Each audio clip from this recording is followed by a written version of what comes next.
Imaginez un voyage qui ne commence pas par un pas en avant, mais par une idée qui germe, grandit et finit par transformer une vie, une entreprise ou même le monde. C'est exactement ce que propose le livre Planifier, et un guide magistral qui vous emmène à travers les méandres de la stratégie, de l'organisation et de la vision. Ce n'est pas simplement un livre, c'est une boussole pour ceux qui veulent donner un sens à leurs actions et atteindre leurs objectifs avec précision.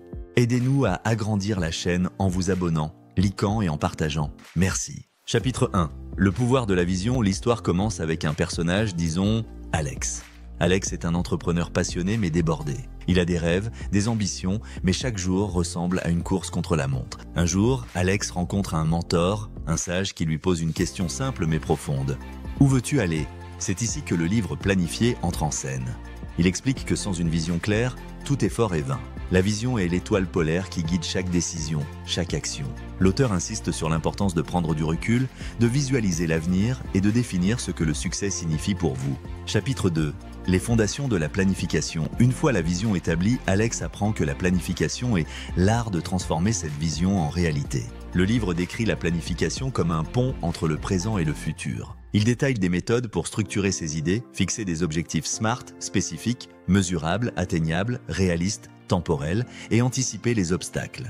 L'auteur utilise des exemples concrets. Une start-up qui a réussi à se hisser au sommet grâce à une feuille de route précise ou un artiste qui a planifié chaque étape de sa carrière pour atteindre la renommée. Ces histoires illustrent comment la planification peut être un outil puissant, quel que soit le domaine.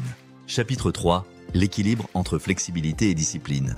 Mais attention, prévient le livre, la planification ne doit pas être un carcan. Alex apprend que la vie est imprévisible et que les meilleurs plans sont ceux qui savent s'adapter. L'auteur introduit le concept de planification agile, une approche qui combine structure et flexibilité. Il raconte l'histoire d'une entreprise qui a dû pivoter complètement son modèle économique face à une crise, mais qui a réussi grâce à une planification initiale solide et une capacité à s'adapter rapidement. Cette partie du livre est un rappel puissant. Planifier, c'est aussi savoir improviser. Chapitre 4. Les outils pour planifier efficacement. Le livre ne se contente pas de théorie. Il propose une boîte à outils complète pour mettre en pratique ses enseignements. Alex découvre des techniques comme le mind mapping pour organiser ses idées, les diagrammes de Gantt pour suivre les projets et les méthodes de priorisation comme la matrice d'Eisenhower. L'auteur insiste sur l'importance de la technologie dans la planification moderne. Des applications de gestion de tâches aux logiciels de projection financière, il montre comment ces outils peuvent libérer du temps et de l'énergie pour se concentrer sur l'essentiel. Chapitre 5. La planification comme philosophie de vie. Au fil des pages, Alex réalise que la planification ne se limite pas au travail ou au projet. C'est une philosophie de vie.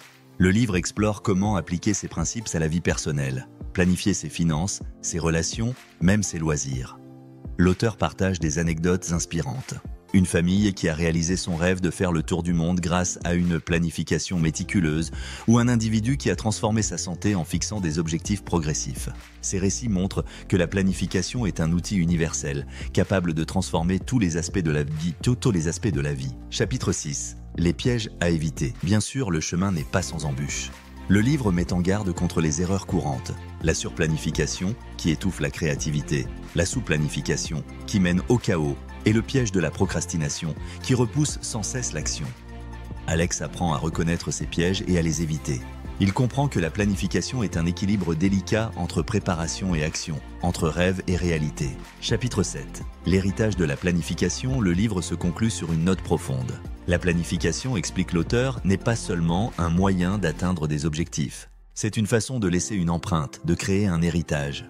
Que ce soit dans votre carrière, votre famille ou votre communauté, une bonne planification vous permet de construire quelque chose qui durera. Alex, transformé par ce voyage, se lance dans un nouveau projet, armé d'une vision claire, d'un plan solide et d'une confiance renouvelée.